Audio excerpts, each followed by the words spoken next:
Allora, approfittando della necessità delle nostre gentili oboiste e fagottiste qui alla mia destra di riprendere un attimo fiato, vi guiderò io, siccome io insomma col fiato ne ho da vendere, vi guiderò io durante questo concerto, insomma. Ed è anche più giovane, in modo tale che loro possano pensare a una cosa alla volta. Io insomma devo fare pum pum, quindi ce la posso fare. Quindi, proseguiamo con una particolare raccolta tematica dal titolo Mestieri friulani. 4 brevi temi che sono Se io vesti maridami, Lucel Fuarfis, Alievel Prin Fedar e il Chalzumin. È la prima per tutti, quindi io ancora con le pronunce devo... È il amico tagliamento, scusate. Mi impegno, ma... Poi loro mica mi hanno avvisato, mi hanno detto fai un corso di friulano prima di venire qua. Quindi, la suddetta raccolta tematica, appunto, abbiamo adattato alle doppiance. Un medley che riprende brani popolari della nostra tradizione che parlano degli antichi mestieri friulani. Buon ascolto!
Visto che è anche una serata informativa, volevamo insomma raccontarvi che qui avete 3 oboiste, quindi 1, 2, 3.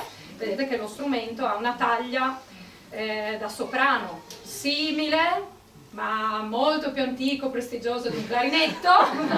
No, diciamo che siamo un po' condannati perché tutti ci dicono ah che bel suono di clarinetto. Questo è l'oboe perché ci assomiglia molto, no? Essendo di ebano, scuro, ma in realtà se uno è un attento osservatore e vede l'imboccatura capisce che non è quella del clarinetto, che è uguale a quella del sassofono più o meno. Poi abbiamo il corno inglese, che è un oboe un po' più grande, è tagliato una quinta sotto, e la caratteristica, a parte avere questo bel suono antico, no? È questa campana piriforme, quindi a forma di pera, che dà proprio questa nasalità tipica dello strumento.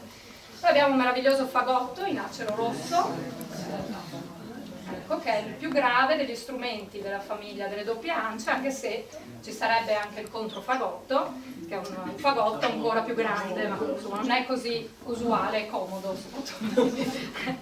Bene, quindi volevamo giusto puntualizzare che strumenti suoniamo. Prego.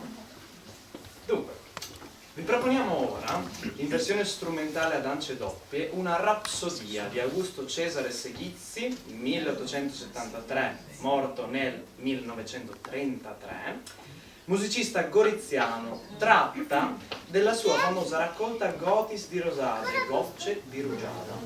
Sono elaborazioni di canti popolari e villotte friulane che rappresentano una sintesi tra la tradizione musicale popolare e la tecnica colta della polifonia corale, tipica della produzione di Seghizzi. Buon ascolto!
i corni delle Alpi, tratte dalle feste popolari dove questi strumenti erano i protagonisti.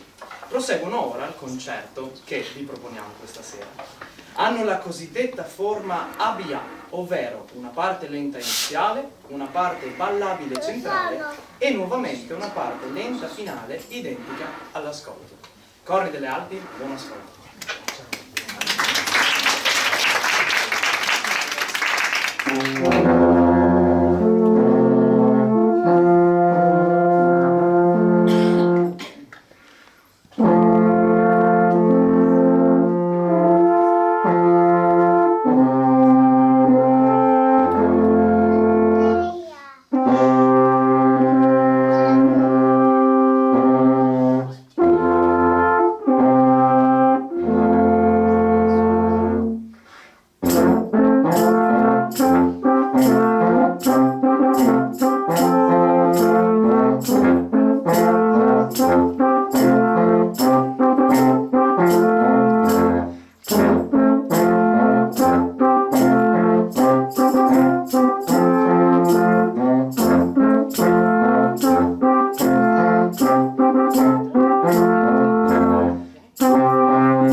Sono degli abeti rossi, degli alberi di risonanza, ad esempio quelli della nostra foresta di Tarvisio.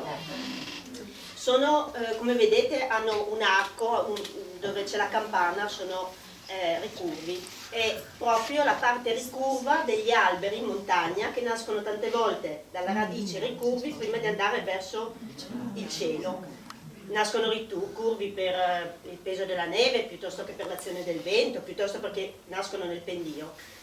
E la campana ha proprio la funzione di amplificare il suono.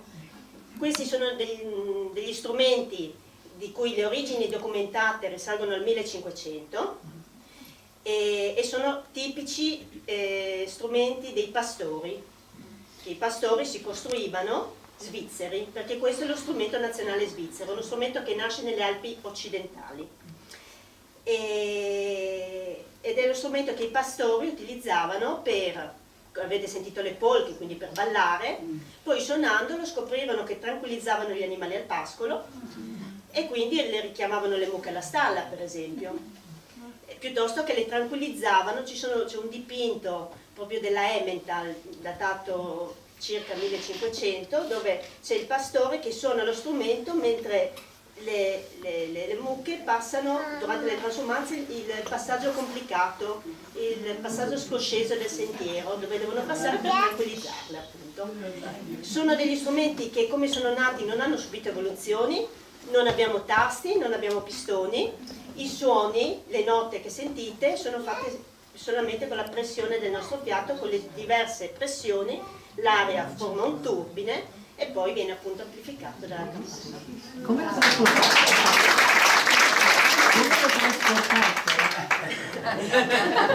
È portatile però. Allora, o ci dotiamo di un furgone oppure sono dotati di... abbiamo tre pezzi. Si innesta. Complimenti, ma è molto faticoso suonare.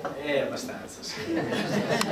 Tanto piatto, no? E davanti a voi avete l'unico ensemble di corni delle Alpi della regione.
Benissimo, mentre i nostri musicisti si preparano perché devono fare alcuni cambi di gioco, la furlana è un'antica e vivace danza popolare originaria del Friuli del XVI secolo, caratterizzata da un ritmo veloce, ballata con salti e movimenti in tondo, in coppia oppure in gruppo e con mani intrecciate. Adottata anche dall'aristocrazia veneziana del Settecento, conosciuta quindi durante la dominazione veneziana sul Friuli, divenne una danza da sala di successo. In Friuli però rimase legata ai riti contadini, veniva ballata nelle aie o nei cortili in estate o nelle stalle durante l'inverno. Oggi ve la proponiamo nella compagine di cornamusa, piva in friulano, con l'accompagnamento di una percussione molto particolare, popolare, costruita con materiali poveri e semplici, come una volta si faceva nei locali per tenere il tempo sui tavoli. 2 cucchiai. Buon ascolto!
Come è stato detto, è una cornamusa e oggi capirete la differenza fra cornamusa e zampogna, che non è la stessa cosa.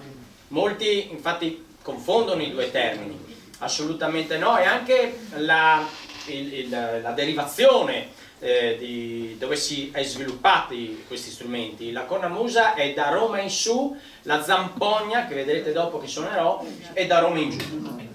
Ecco, le differenze tra le due le riconoscete perché praticamente la cornamusa ha questi cosiddetti bordoni che tengono delle note lunghe appoggiate sulle spalle o anche nel braccio, le famose cornamuse scozzesi, mentre la zampogna tutte le canne sono verso il basso. E l'altra cosa che le distingue è come si tengono le mani, nel senso che la cornamusa praticamente si tiene come il flauto dolce che si studia alle medie, cioè tutti sullo stesso canneggio, quindi riesce a fare una melodia abbastanza ampia. Invece la zampogna, vedete dopo, le tiene una da una mano e una nell'altra, un po' come una fisarmonica, quindi ho poche note da una parte, poche note dall'altra, ma questo mi consente però di fare un'armonia, di fare un controcanto. Ecco, il principio è sempre quello, ovvero il sacco. Un tempo si usava la respirazione circolare, ovvero prendere fiato dal naso e buttarlo fuori dalla bocca. Però capirono poi che prendendo un sacco con pelle di animale, perché dell'animale non si butta via niente, questa è vitello, questo è un sacco di vitello, capirono che può fungere da riserva d'aria. Quindi io praticamente lo spingo fuori l'aria mentre prendo fiato, quindi posso andare avanti anche ore a suonare e il suono è sempre praticamente continuo. Qua in Friuli era sviluppato questo tipo di strumento anche con un bordone solo che si chiamava appunto piva, o addirittura più anticamente anche fulzik, che praticamente è il mantice che soffia nel fuoco per ridare vigore al fuoco. Una delle più antiche incisioni che si trova di questo strumento è la lunetta del Duomo di Spilimbergo, 1376. Se entrate nel Duomo di Spilimbergo, proprio sul portale c'è un suonatore di uno strumento a sacco, quindi anche qua, ma poi ci sono altre come San Giovanni d'Antro, insomma altri posti dove era sviluppato questo strumento.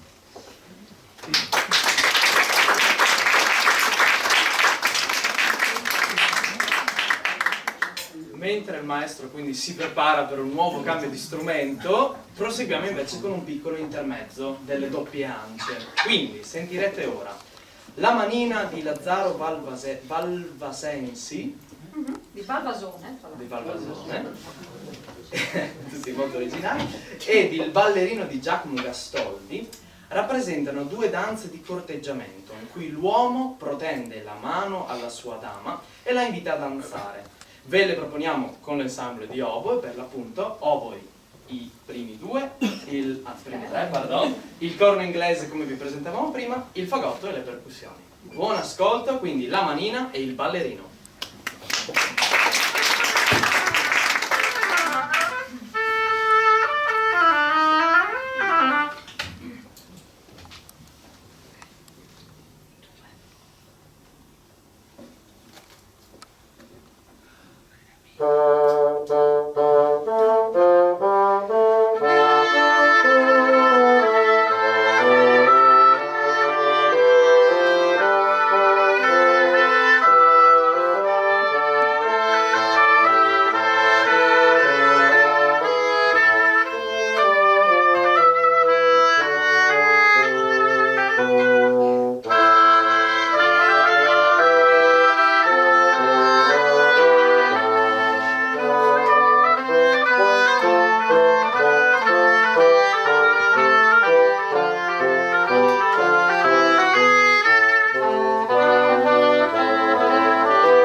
proseguiamo il nostro viaggio musicale presentandovi alcune danze, sia in ritmo binario e sia in ritmo ternario, frutto di contaminazioni con altre tradizioni musicali italiane. Il Friuli è sempre stata terra di confine, di passaggio, e questa caratteristica faceva sì che varie culture si mescolassero, arricchendosi a vicenda. Una mescolanza di stili, ma anche di strumenti musicali diversi. Una danza con ritmi del Monferrato vi verrà proposta per zampogna sola, strumento del Sud Italia di cui vi parlerà poi Alessandro, ma in realtà ve ne ha già parlato, quindi... però noi facciamo così. E a seguire giga per zampogna, fisarmonica e alphorn, quindi corno delle Alpi, giusto? E polka per ciaramella, considerato tra gli antenati dell'oboe, fisarmonica e alphorn. Buon ascolto con quindi tutte queste bellissime cose.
Ancora qualche parola perché appunto avete visto che le mani sono su due canne differenti, appunto come la fisarmonica, da una parte faccio una melodia e dall'altra ne faccio un'altra, e naturalmente il principio è sempre questo: c'è un sacco, anche se questo è un sacco diverso, vedete prima era vitello, questo in realtà è capretto, un capretto maschio, qua sono le zampettine, così c'era la testolina. Quello che io dico, attenzione, quando vado anche nelle scuole a far vedere questi strumenti, è quello che dicono i pastori. Questo strumento viene da Isernia, l'ha costruito un pastore proprio da Isernia, si chiama Luigi Ricci, e mi ha detto: ricordati, quando mi ha dato lo strumento, che l'animale rivive col tuo suono, cioè rivive, questo diciamo così anche mi salva, perché spesso e volentieri umido, cose, stonata e non ce l'è. Allora dico, oggi lo strumento l'animale era un po' rabbioso, no? L'animale era un po' rabbioso, ecco, il legno è ulivo ed è sviluppata appunto, come ho detto, da Roma in giù. Allora adesso vi facciamo sentire appunto questa giga. Abbiamo fatto questa contaminazione, questo strumento diciamo del Sud Italia, con uno strumento tipico, la fisarmonica, che lo suonerà Elena, e il corno delle Alpi, che lo suonerà Sonia, che però per andare d'accordo con me deve fare un piccolo cambio, perché questo strumento è, diciamo, tagliato in Fa, deve passare in Sol, quindi cambierà il pezzo iniziale e lo strumento diventerà più corto, quindi dal Fa, essendo più corto, si alza un po' e riesce a suonare intonata con la zampone, ecco. Io coprirò anche, diciamo, due bordoni, così si sente un po' meglio anche gli altri strumenti, perché è piuttosto fragoroso, ecco, come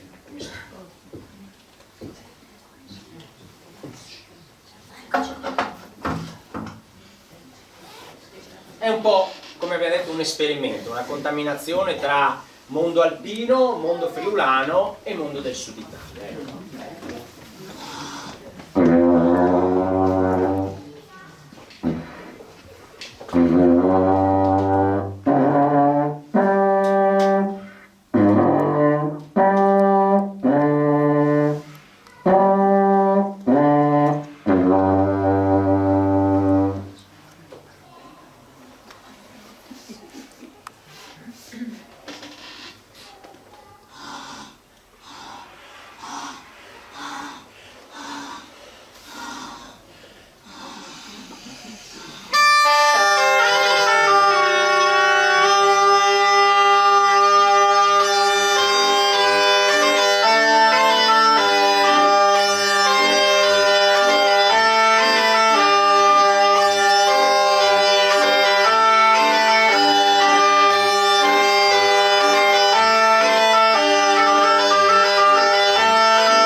Prendo adesso una ciaramella.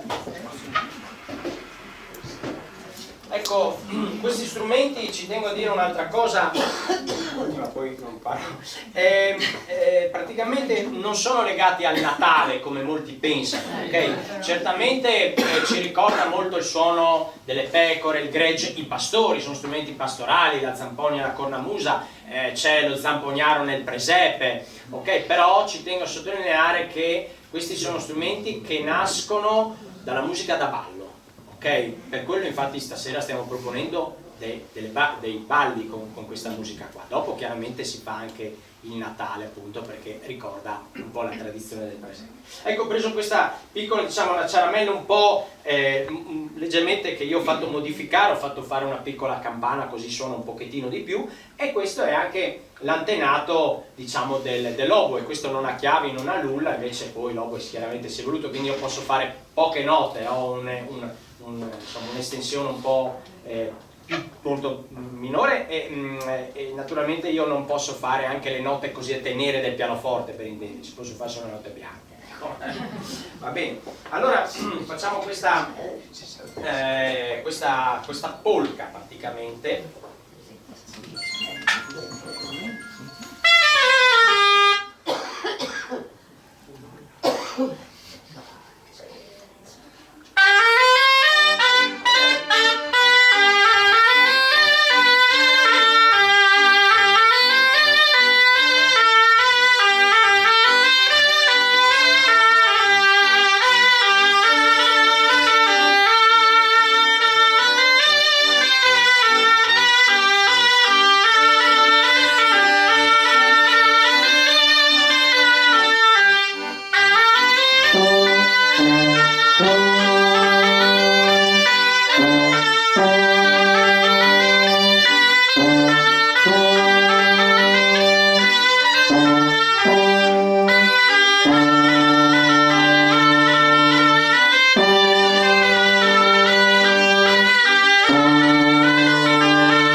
Pensavamo di essere originali con i nostri strumenti, poi abbiamo deciso di lavorare con voi, con l'Harphorn Ensemble e l'associazione Musicology, in partenariato, no? Collaboriamo e scopriamo tutte queste specialità della musica. Insomma, io e Alessandro di queste cose sappiamo tanto per motivi, no? Al di fuori, insomma, di questo progetto, quindi io personalmente sono molto contenta che sia possibile in qualche modo unire. Voi oggi state state assistendo un po' a qualcosa che nasce, perché è proprio la prima volta che proviamo questo nuovo repertorio, questi miscugli davanti a un pubblico, no? Quindi abbiamo cominciato a lavorare con gli arrangiamenti in autunno e poi qua a gennaio abbiamo fatto le prime prove, perciò ecco, vi ringraziamo anche dell'entusiasmo che percepiamo, perché vediamo che comunque diciamo, c'è quella curiosità e quella varietà che è stimolante. Quindi adesso noi ci avviamo verso gli ultimi brani del programma, torniamo a unire i nostri mondi e Michele ci dirà che cosa facciamo. Come potete immaginare il programma prevede tanto friulano da qui in poi e quindi avevo bisogno di un consulto, ma non ho scelto la persona giusta. Vabbè, mi perdonerete, prometto che per la prossima volta studio meglio. Allora, avviandoci verso l'ultima parte del concerto, vi proponiamo ora una raccolta friulana per la strada, che comprende 3 canzoni di tema amoroso con forti richiami alla stagionalità della vita contadina.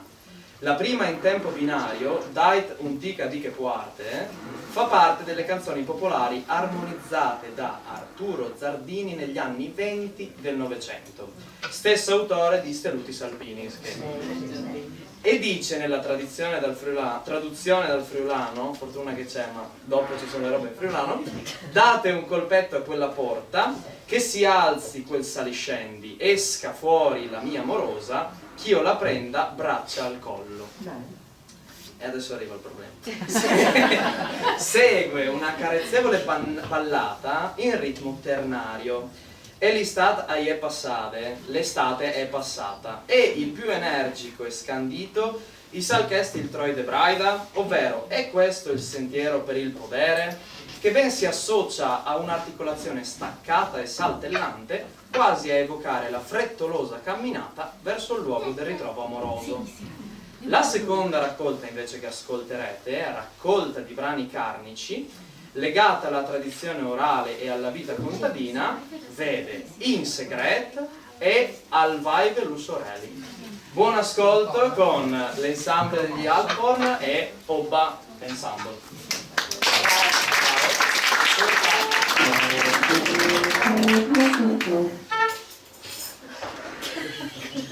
Possiamo fare un favore di nuovo.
Oggi non siamo in tanti, potremmo presentare un momento le persone che hanno suonato, perché di solito anche Oba è un po' più numeroso, oggi siamo in formazione ridotta per via anche che qualcuno lavora. E quindi inizierei con Marika Conti, che è di Treviso e da tanti anni ha scelto di usare il suo tempo per imparare a suonare l'oboe, quindi l'ha imparato da adulta e poi è entrata nel gruppo Oba, anzi è tra i fondatori del gruppo e quindi insomma la ringraziamo anche per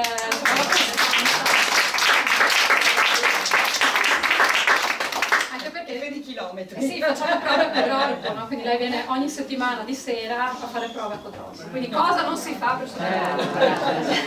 Poi abbiamo Patrizia Balbi che si è diplomata a Trieste un po' di anni fa, ha fatto un altro lavoro nel frattempo, ma sempre insomma ha coltivato la musica ed è di Pordenone. Un applauso per lei. Poi abbiamo Alessandra Bertoldi, che è di Tavagnacco, quindi lei dirige anche il coro parrocchiale, la corale di Caporiacco, e anche lei diplomata in oboe un po' di anni fa e ha fatto l'insegnante di musica alle medie, quindi adesso si diverte con la musica.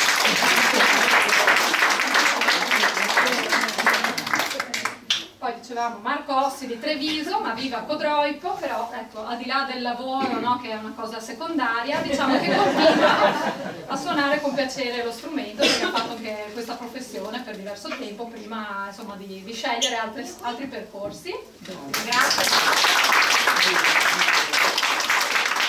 Lui ha fatto un po' così il nostro appoggio, però avete visto quanti strumenti, no, ha utilizzato e lui ha fatto un lavoro di ricerca autonoma, quindi noi gli diciamo guarda abbiamo il concerto, vedi di esserci, e lui arriva fa non due è prove. esagerato, è letteralmente. Sì, perché lui ha questa grandissima creatività, un ragazzo giovane che si è formato nella banda, si chiama Michele Metz, si è formato nella banda di San Vito al Tagliamento, adesso studia in conservatorio a Vicenza, ma continua insomma a collaborare anche con il nostro gruppo.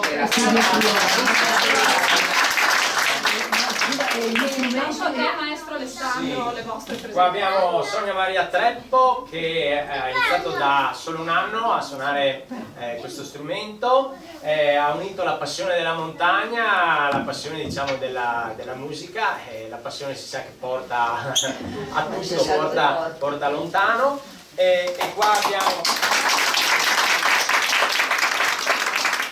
Elena Gortana, invece lei è una musicista che suona il corno francese, quello diciamo così arrotolato, suona in diverse bande e quindi insomma adesso è giunto il momento che suoni anche il corno naturale, no?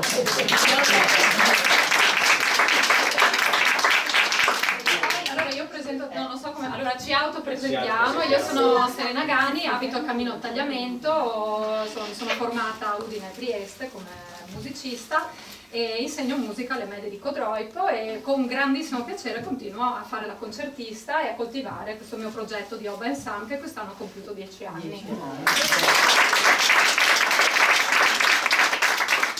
Io ho studiato a Udine per perfezionarmi un po' in giro e diciamo sono arrivato un po' a questi strumenti perché soprattutto la cornamusa e la zampogna perché mi sono interessato appunto agli antenati degli strumenti ad ancia doppia, quindi poi la passione chiaramente mi ha portato un po' in giro, così come avete visto, a esplorare i vari mondi musicali.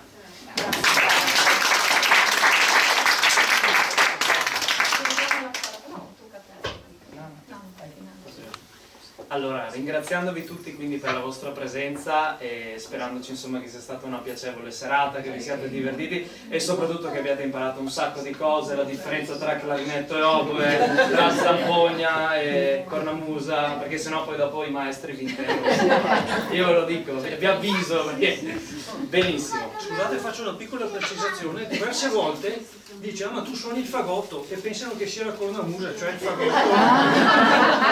Succede questo anche. Dopo e a sì, volte è lo vero. scambiano per qualcosa di molto roccioso. E dal nome, no? Posso chiedere una cosa? Abbiamo spiegato tutti gli strumenti, ma quelli che suoni tu non li abbiamo visti in dettaglio. Allora, Abbiamo è vero, è vero, è vero. Perché abbiamo pensato ce ne fossero talmente tanti che fosse importante spiegare quelli più Sì, strani. però Allora, vi racconto giusto due cosettine. Allora, io ho unito, diciamo, ho fatto un po' di ricerca nella tradizione friulana, però come potete immaginare è una tradizione che ha tanta componente canora, più che strumentale nel senso pratico proprio di costruzione di strumenti nello specifico.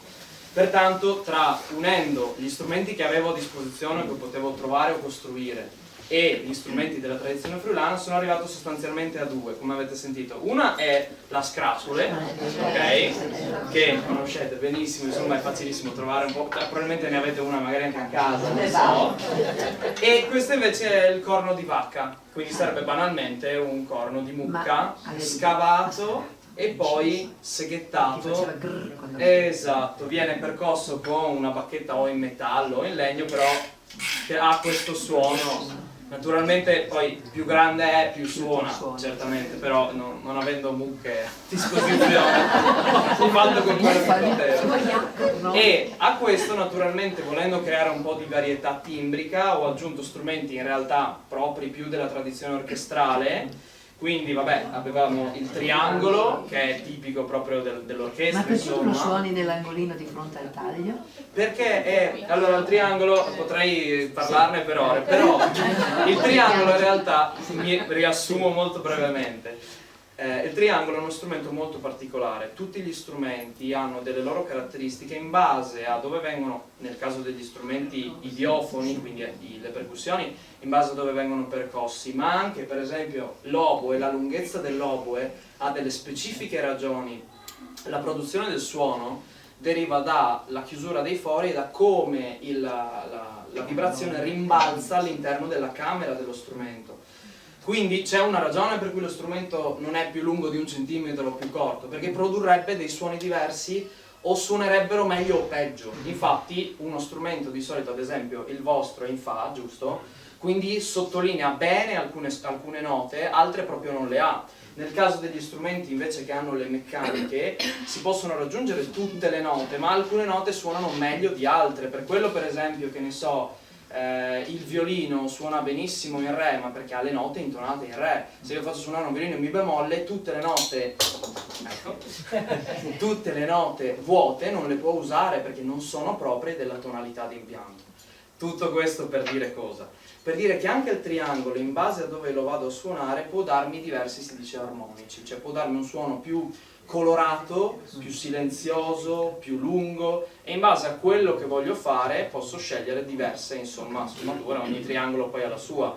Quindi per esempio se io lo colpisco a 90 gradi, cioè con la bacchetta perpendicolare al pavimento, ha un suono un pochino più tagliente, più silenzioso. Se io invece lo prendo in questa posizione qua, diciamo un 45 gradi, è più aperto. Ora è ovvio che andare a definire con degli aggettivi un suono lascia sempre, perché un suono aperto, che cosa vuol dire un suono aperto? Una porta è aperta, un suono, però quello che è importante è che, calzante la domanda, è frutto semplicemente di una ricerca e di uno sviluppo del gusto personale.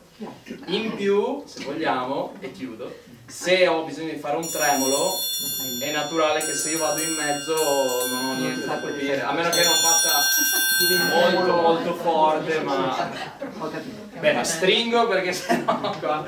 E appunto alcuni strumenti di tradizione orchestrale, questo si chiama woodblock, letteralmente in inglese vuol dire blocco da legno, viene percosso a appunto una sfesa e produce un suono un po' caldo, timbrico, quasi, però non saprei dirvi da che tradizione arriva, sicuramente non friulana. E questo è un tamburello, le dimensioni sono quelle di un tamburello orchestrale, quindi lo potete trovare andando a sentire, che ne so, la Carmen di Bizet per esempio, troverete sicuramente un percussionista che lo suona, però questo ha veramente un'infinità di tradizioni che lo annoverano. Si va appunto dalla camorra giù in Puglia e comunque in tutta Italia, viene adoperato praticamente ovunque, si può trovare senza i sonagli, quindi solamente la cornice con la pelle, lo si può trovare senza la pelle, quindi ad esempio che ne so, nella tradizione rock non ha la pelle, nella tradizione orchestrale invece ha la pelle, che sarebbe pelle naturale, questa per questioni di costo e anche di manutenzione in realtà è artificiale, insomma industriale. Però ecco, questo è un tamburello basco viene definito, perché deriva appunto dalle Fiandre, però vai tu a sapere, questo no, deriva dall'America penso, però insomma, quindi insomma questo era il quadro di ciò che vi ho portato.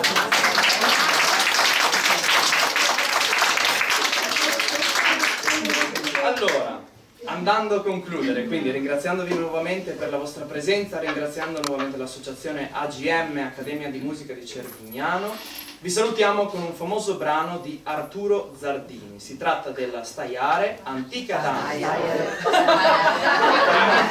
L'ultimo. Ce l'avevi quasi così. Ce l'avevo quasi fatta. Vabbè, vi ricorderete, insomma. La Staiare. Staiare, però un accentino potevate mettere. Ok, buon dopo me lo segno. Allora, antica danza popolare friulana, originaria della Stiria, in Austria, caratterizzata da un ritmo gioioso e leggero. Buon ascolto e buona serata a tutti. Grazie.